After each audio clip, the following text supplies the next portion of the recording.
नमस्कार विद्यार्थियों। हम पढ़ रहे थे समास और समास में समास की परिभाषा, दो पदों के मेल को, समस्त पद समास, समास को अच्छी तरह से समझने के लिए व्याकरण विशेषज्ञों ने 6 भागों में बांट दिया। उन 6 भागों में से हमने 3 भाग पढ़ लिए थे पिछले अध्याय में। कर्मधारय समास, अव्ययी भाव समास और तत्पुरुष समास। तत्पुरुष समास को भी, क्योंकि तत्पुरुष में पहला पद संज्ञावाचक, दूसरा प्रधान होता है और बीच में विभक्ति चिन्हों का लोप होता है। तो इस प्रकार से आपको पता है कि विभक्ति चिन्ह कारक में होती हैं। कारक की संख्या 8 होती है, जिनमें से प्रथम कारक कर्ता और अंतिम कारक संबोधन की विभक्तियां तत्पुरुष समास में नहीं होती, बल्कि 6 कारकों की विभक्तियां होती हैं। और इसलिए कर्मधारय समास को अच्छी तरह से, तत्पुरुष को अच्छी तरह से समझने के लिए उनको 6 उप विभागों में बांट लिया जाता है विभक्ति के अनुसार। कर्म, करण। उसी प्रकार से कर्मधारय में विशेषण और विशेष्य का मेल होता है, एक की दूसरा विशेषता बताता है, उपमान उपमेय होता है। अव्ययी भाव समास में पहला पद अव्यय होता है, दूसरा पद प्रधान होता है, लेकिन पहले के हटाने पर दूसरे पद का कोई महत्व नहीं रह जाता है। कभी कभी संज्ञावाचक भी होता है, लेकिन वो संज्ञा सर्वनाम यहाँ उपयुक्त होने के बाद में लिंग वचन कारक काल से परिवर्तित नहीं होते। यह हुआ अपना समास के 3 अंग। आज समास का चौथा भाग है, वो है द्वंद्व समास।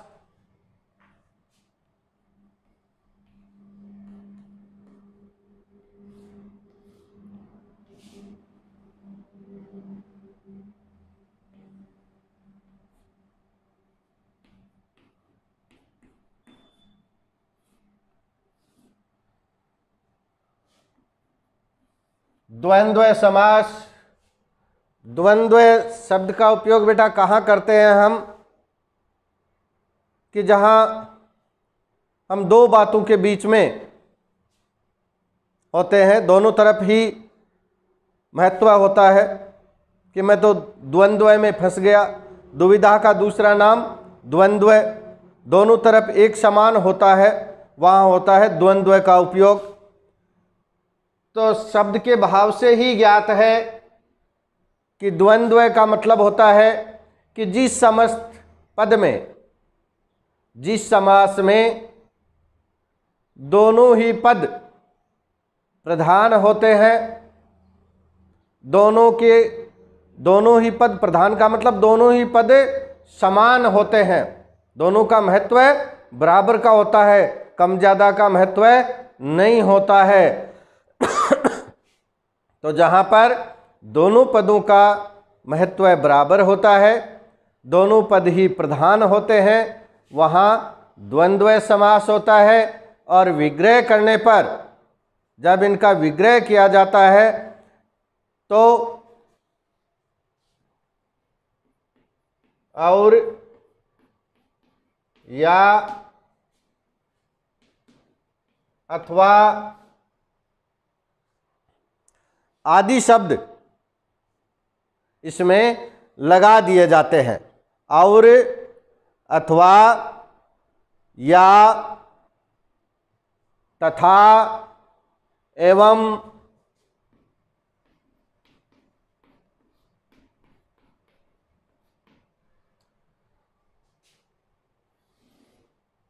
और जब इनको समासित किया जाता है तो ये जो बीच के योजक शब्द हैं, ये शब्द हट जाते हैं, इनको अलग करने वाले, और अलग करने के स्थान पर योजक शब्द आ जाता है,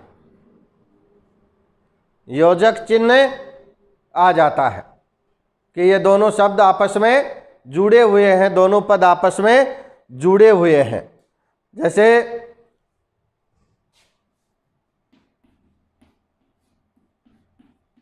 माता पिता, विग्रह करेंगे माता और पिता।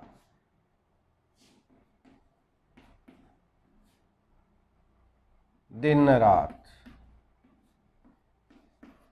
विग्रह करेंगे दिन और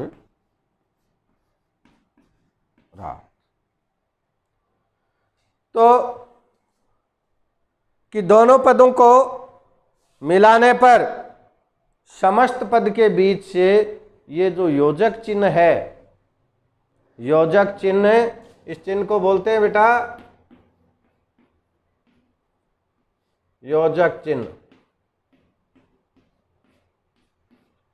तो ये योजक चिन्ह हट जाता है और योजक चिन्ह के स्थान पर और, या, अथवा, तथा, एवं शब्दों का प्रयोग किया जाता है।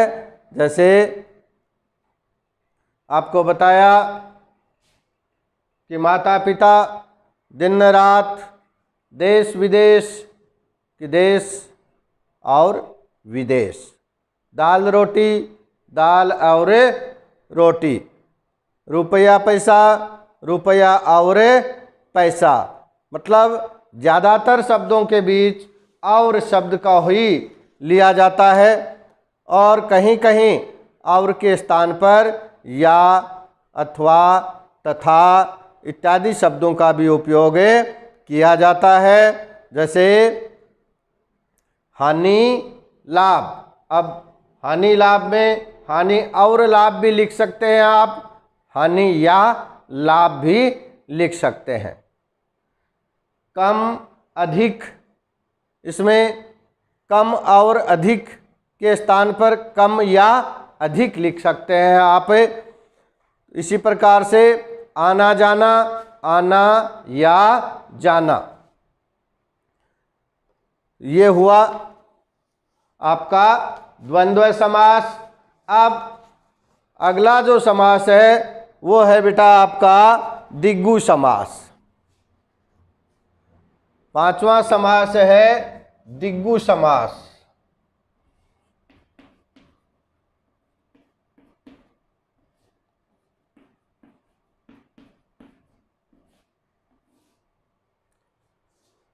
तो द्वंद्व को आप अच्छी तरह से, द्वंद्व का मतलब दोनों ही पद प्रधान होते हैं, दोनों महत्वपूर्ण होते हैं, दोनों एक समान महत्व रखने वाले होते हैं, और योजक चिन्ह बीच में लगाया हुआ होता है।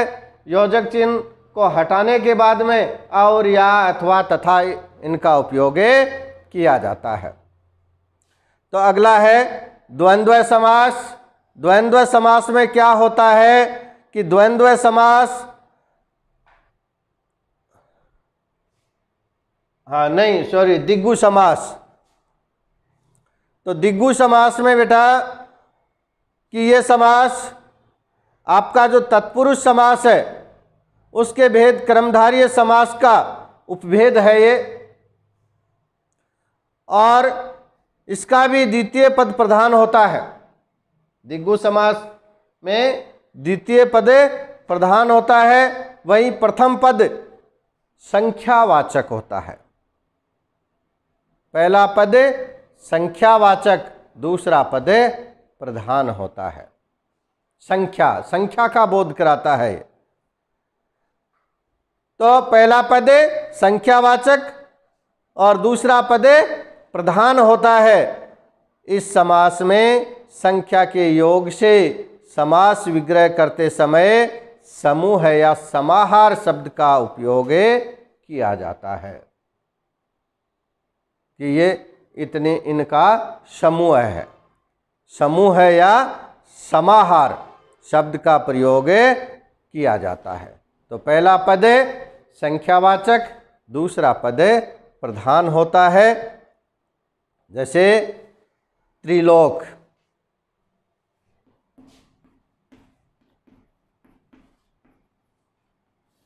त्रिलोक,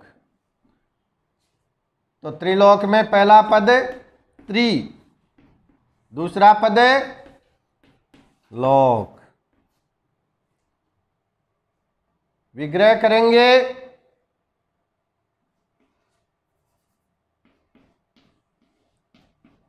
तीन लोकों का समूह है। तीन लोकों का समूह है। समूह है या समाहार। उसी प्रकार से चौगुनी, चार गुनी। त्रिभुज, तीन भुजाओं का समाहार, तीन भुजाओं का समूह है। त्रिरत्न, तीन रत्नों का समूह है। पंचवटी, पांच वटों, वटों का मतलब वृक्ष, वट वृक्ष, हाँ, पांच वटों का समाहार। सप्ताह है, सप्त अहो, मतलब 7 दिनों का समाहार। नवरत्न, 9 रत्नों का समूह है। तो इसी प्रकार से बहुत सारे शब्द हैं। नौलखा, 9 लाख, नौलखा 9 लाख रुपए के मूल्य का नौलखा। तो आपको ध्यान यही रखना है बेटा कि पहला पद संख्यावाचक है, दूसरा पद प्रधान है,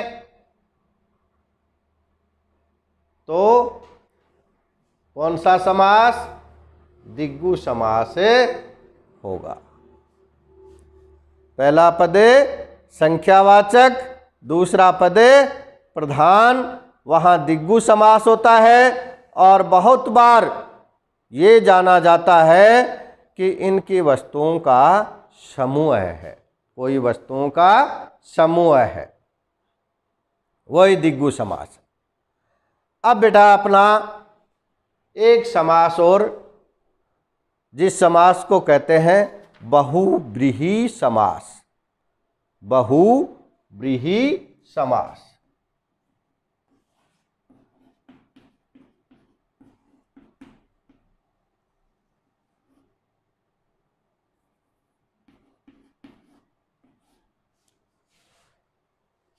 बहुव्रीहि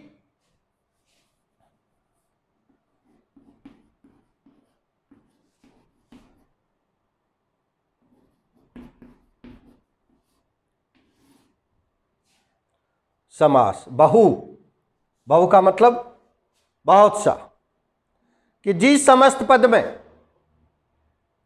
जिस समास में दोनों पदों को छोड़कर, दोनों पदों को ही छोड़ दिया जाता है। अब आपने अब तक देखा उसमें किसी में पहला पद प्रधान, किसी में दूसरा पद प्रधान, किसी में दोनों पद प्रधान, किसी में एक संख्यावाचक है, किसी में एक संज्ञा शब्द है, ऐसा आया, किसी में एक अवयव है। तो ये पांचों की विशेषता आ गई। यहाँ इसकी अलग विशेषता है इन सामासिक पदों की कि इनमें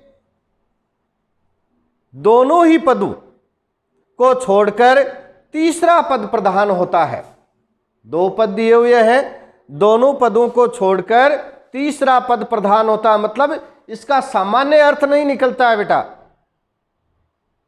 इन पदों का जब विग्रह किया जाता है तो सामान्य अर्थ नहीं देकर ये विशेष अर्थ देने वाले होते हैं, और विशेष अर्थ देने के कारण बहुव्रीहि मतलब बहुत ही विशाल अर्थ देते हैं ये। हाँ, तो कहने का अर्थ इसमें तीसरा पद प्रधान होता है और बहुब्रीहि समास में सामान्य अर्थ की अपेक्षा अन्य अर्थ की प्रधानता रहती है। लिख लेना आप कि सामान्य अर्थ की अपेक्षा अन्य अर्थ की प्रधानता रहती है। बहुब्रीहि समास में विग्रह करते समय शाब्दिक विग्रह मतलब दो पद होते हैं ना, ये इन दोनों पदों का विग्रह के साथ समास का रूढ़ मतलब मूल अर्थ, रूढ़ का मतलब मूल अर्थ अर्थात विशेष अर्थ भी बताना पड़ता है। विग्रह करते समय मूल अर्थ बताना पड़ता है और इस प्रकार बहुब्रीहि समास में आए हुए पदों में से कोई भी पद प्रधान नहीं होता है तथा पूरा पद कोई अन्य अर्थ देने वाला होता है। इसमें दोनों को अलग अलग कर दिया जाए तो वो महत्वहीन हो जाते हैं, जब दोनों को मिला दिया जाता है तब वो महत्व रखते हैं, लेकिन महत्व के साथ वो अपना अर्थ नहीं देकर अलग अर्थ विशेष अर्थ देते हैं। जैसे अभी आपने ये त्रिलोक पढ़ा था, तीन लोकों का समूह। इसी प्रकार से त्रिनेत्र,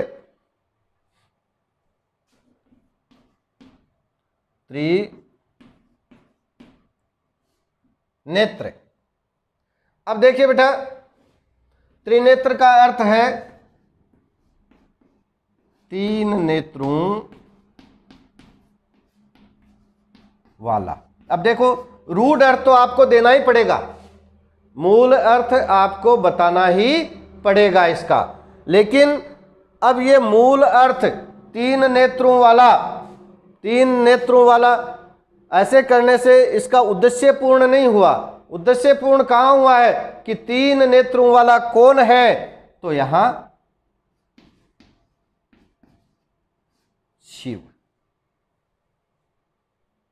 शिव का पर्याय है, शिव के स्थान पर लिया गया है। त्रिनेत्र शिव की विशेषता है, त्रिनेत्र वाला। उसी प्रकार से दशानन,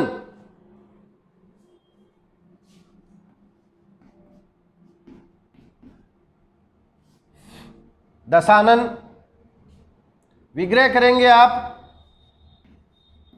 10 आनन मतलब मुख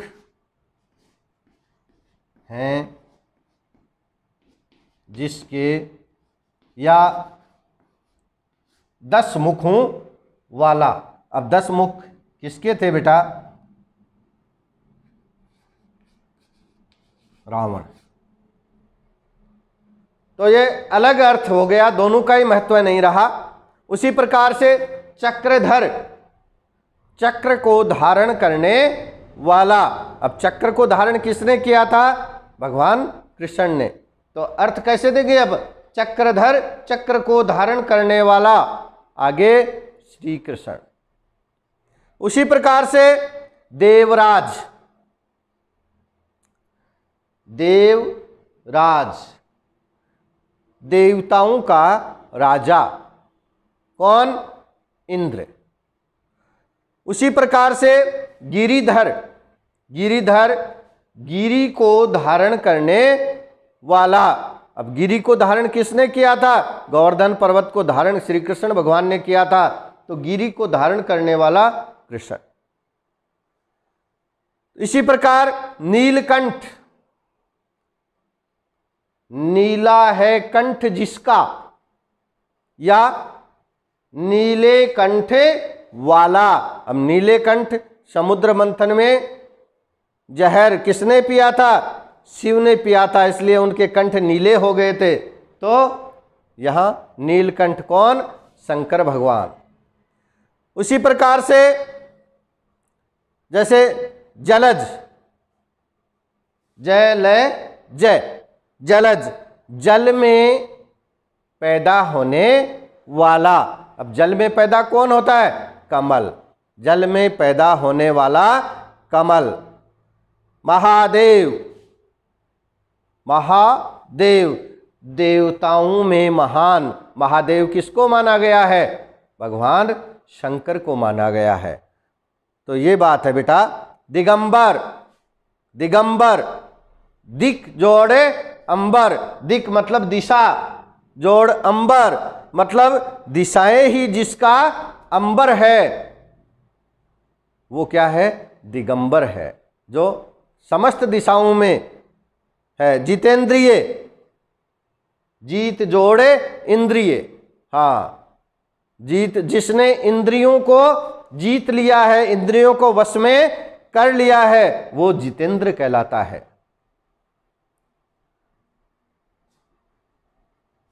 तो ये हुए आपके समास, 6 समास हो गए। 6 समास की अपनी अलग अलग विशेषता है, वो विशेषता आपको अच्छी तरह से बता दी गई है। अब आप समस्त समास, समास की परिभाषा, समस्त पद सामासिक पद वही समास ही है। प्रथम पद, दूसरा पद, समास विग्रह है, फिर समास के भेद, फिर कर्मधारय तत्पुरुष के उपभेद।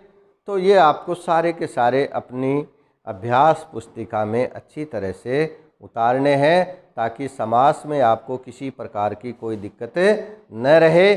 शब्द कैसा भी आ जाए, केवल आपको समास की विशेषता अगर याद है, उस शब्द को देखकर भाई ये शब्द इसमें पहला पद प्रधान है अथवा दूसरा पद प्रधान है, क्या इसमें दोनों ही पद प्रधान है, क्या इसमें पहला पद अव्यय है, क्या इसमें विभक्ति का लोप हुआ है, क्या इसमें योजक चिन्ह लगा हुआ है, क्या इसमें पहला पद संख्यावाचक है, क्या ये अलग ही अर्थ देने वाला है। तो ये आपको बस इतनी 6 बात ही याद रखनी है बेटा।